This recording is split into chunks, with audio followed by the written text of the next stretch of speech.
truth becomes clearer when we simply look at our current banking system.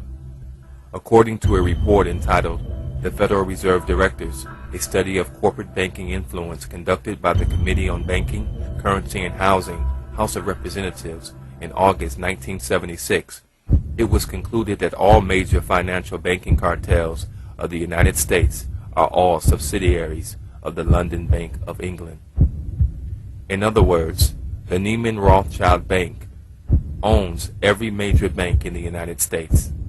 This list includes Lehman Brothers and Morgan Stanley, recently dissolved from the created economic crisis, National City Bank, Chase Manhattan, and many others. Every time a taxpayer pays a tax, they are transferring their labor to the Queen of England and her heirs. Who are her heirs, you may be asking? All of your presidents and high office officials who are related to the aristocracy by blood. These officials are more commonly known as esquires. An esquire is defined as a man belonging to the higher order of English gentry, ranking immediately below a knight. To represent the crown, esquires or attorneys were used to handle the legal process of infiltrating the Americas. These esquires maintained positions of power, thus continuing control through British Admiralty law. Most of us have heard of Benjamin Franklin and John Adams and their early contributions to the United States, but what you may not have heard is that Benjamin Franklin, John Adams, and John Jay were all esquires to the crown. They negotiated the Paris Peace Treaty of 1783 on behalf of the United States.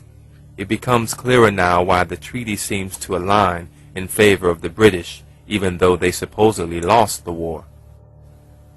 The Paris Peace Treaty did not give America title to land. The king's possessions in America were protected and governed by corporate charters. Benjamin Franklin visited England and France many times during the Revolutionary War. Again, the British just moved from overt control of the 13 colonies to covert control.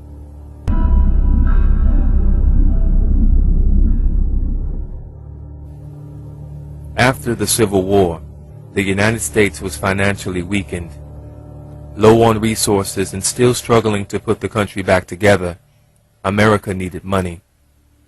The international bankers were right there to lend us all that we needed. In 1871, Congress cut a deal with the Rothschild bankers to incur a debt, which would allow the establishment of a new government controlled by foreign money interest. Under the Legislative Act of February 21, 1871, the United States government incorporated as a commercial enterprise to do business for profit. What that means is that the United States of America changed from a country into a corporation. What you must understand is that this changed the entire process of how our government works and its overall objective as an enterprise.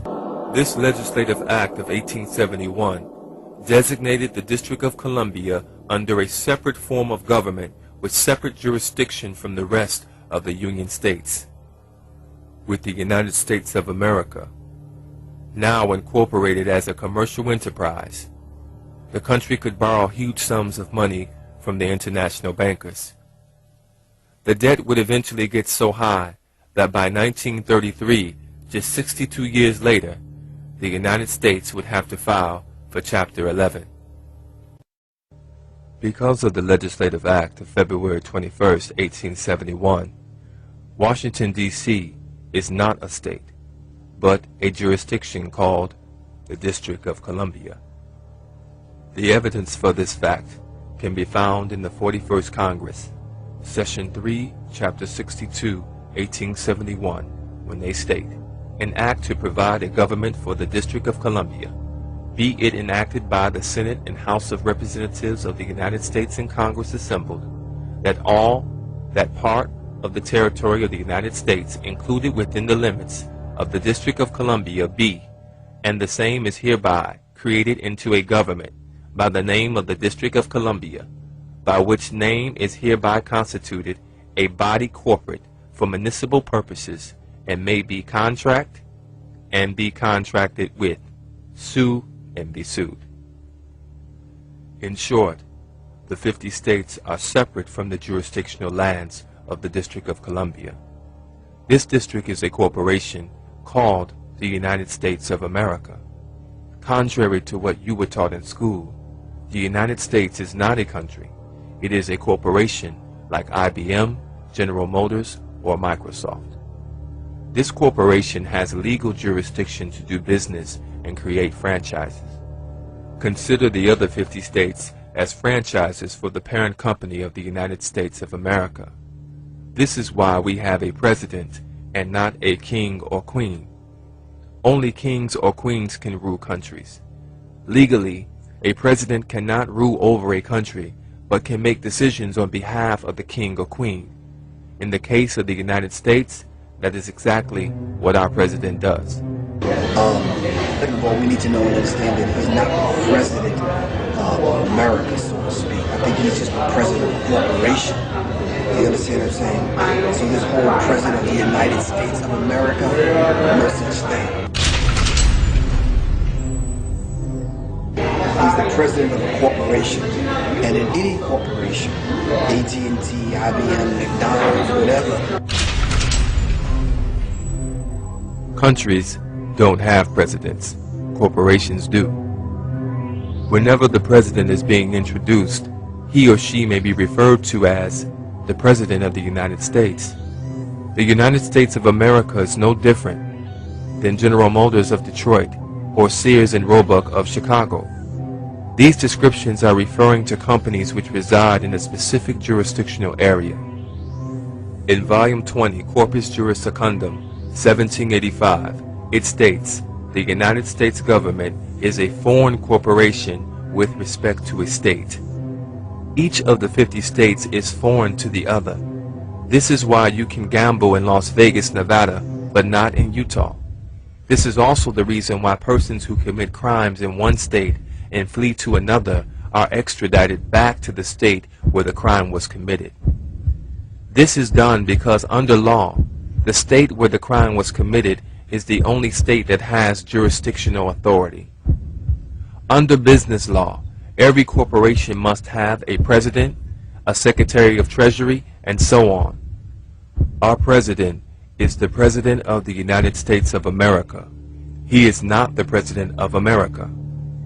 This concept can be somewhat confusing, especially since America and the United States is constantly being sold to the public as existing in the same jurisdictional area on the map. The only connection the 50 states have to the United States Corporation is again either by contract and or franchise agreement. A part of this franchise agreement is designated by the status of individuals who call themselves citizens. This contract between the United States of America and the 50 separate states is called an adhesion citizens contract. This adhesion citizens contract is known as the 14th Amendment, which was ratified on July 28, 1868. The second part of the franchise definition mentions that it allows an individual or group to carry out specific commercial activities. These activities fall into a category called interstate commerce. Article 1, Section 8, Clause 3 of the United States Constitution is known as the Commerce Clause. It states that Congress has the power to regulate commerce with foreign nations among the states and with the Indian tribes of the time. This power fell under a regulatory body called the Interstate Commerce Commission, or ICC, in 1887. Each time you sign your name or pledge an oath, you are changing your status. You may be asking, what about American citizenship?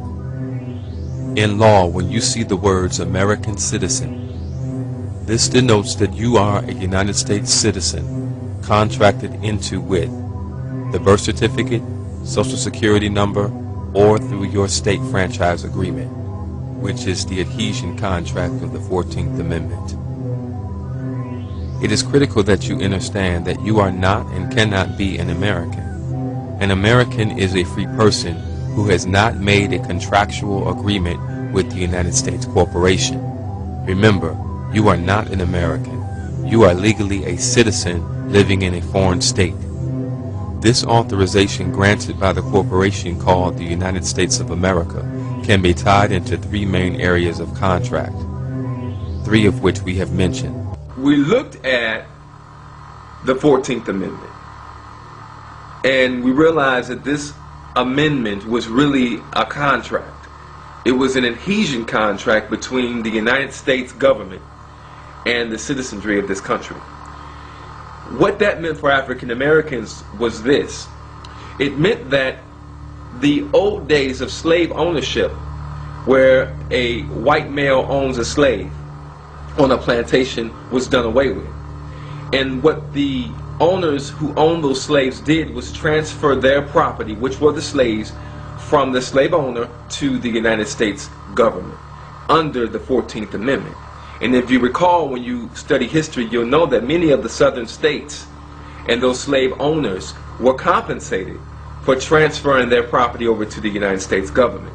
So what that means for black folks is this, is that you are not free, you are what is called emancipated. And an emancipation is not freedom. Emancipation is the transfer of property from one owner to another owner. This process has nothing to do with sovereignty. A citizen of the United States Corporation or American cannot be sovereign because they do not own the land or have clear title to land. Further, these persons have not established a military to take the land or to create their own land within the continental United States.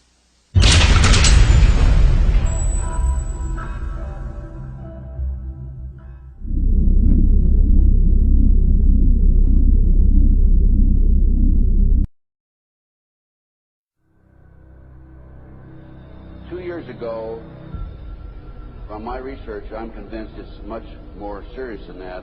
It's more than a loose-knit network. It is a conspiracy. In 1784, a copy of this document was sent to the illuminist Weishaupt and delegated to foment the French Revolution. Mean the Illuminati was responsible for the French Revolution? Yes, absolutely. The courier was struck dead by lightning as he rode through Ratisbon on his way from Frankfurt to Paris. What about a little divine intervention there, huh? The police found the subversive documents on his body and turned them over to the proper government authorities. After careful study of the plot, the Bavarian government ordered the police to raid Weishaupt's newly organized lodges of the Grand Orient and the homes of some of the most influential associates, including the castle of Baron Sonderdorf. Additional evidence thus obtained convinced the authorities that documents were a genuine copy of a conspiracy by which the Synagogue of Satan had controlled the Illuminati at the top, planned to use wars and revolutions to bring about the establishment of one kind or another of a one-world government, the powers of which they intended to usurp as soon as it was established. In 1785, the Bavarian government outlawed the Illuminati and closed the lodges of the Grand Orient. In 1786, they published the details of the conspiracy. We'll start up here. In 1784, an act of God placed the Bavarian government in possession of evidence which proved the existence of the continuing Luciferian conspiracy. This explains the previous 9 pages, goes into it in detail. We don't have time to do it completely.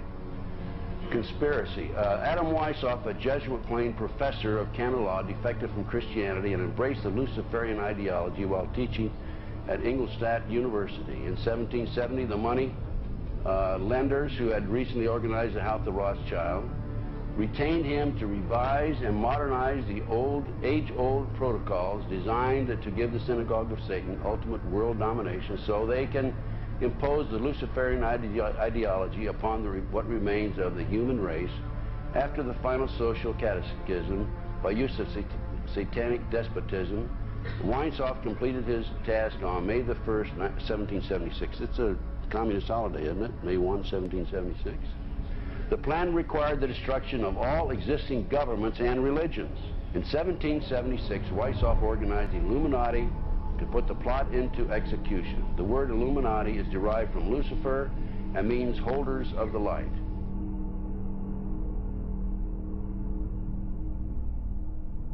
Weissaup's revised plan required his Illuminati to do the following things to help them accomplish their purpose. 1. Use monetary and sex bribery to obtain control of people already occupying positions in high places in the various levels of all governments and other fields of human endeavor.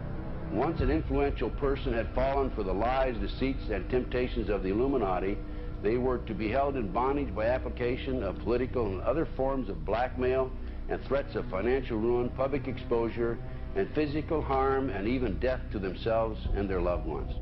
Number 12, told those present that they must use their wealth to have candidates chosen to public office who would be obedient to their demands and would be used as pawns in the game by the men behind the scenes.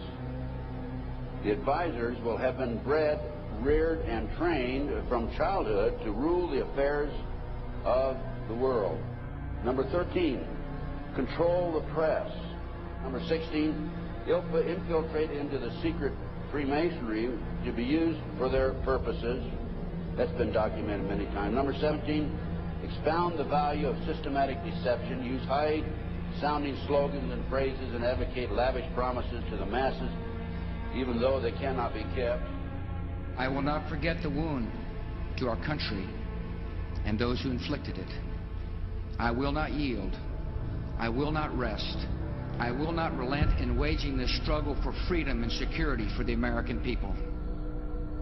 So I don't know where he is. Nor, I just don't spend that much time on him. We will not tire. We will not falter. And we will not fail.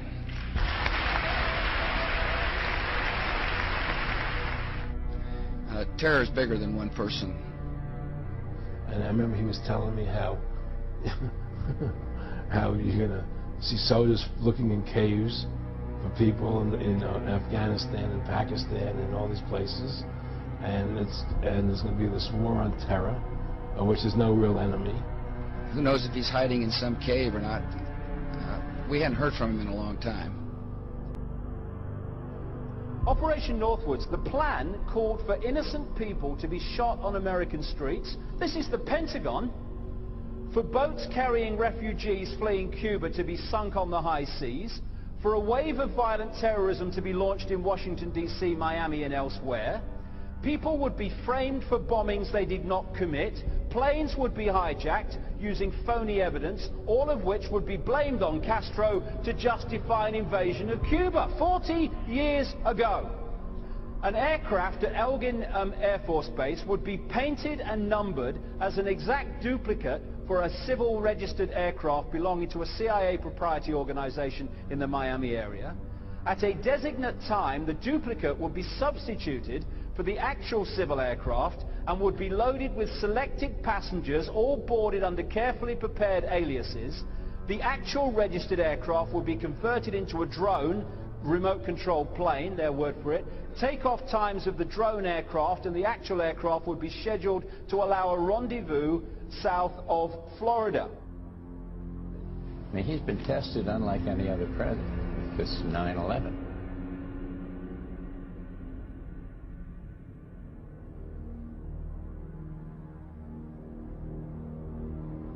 We have in this past year made great progress in ending the long era of conflict and Cold War. We have before us the opportunity to forge for ourselves and for future generations a new world order, a world where the rule of law, not the law of the jungle, governs the conduct of nations.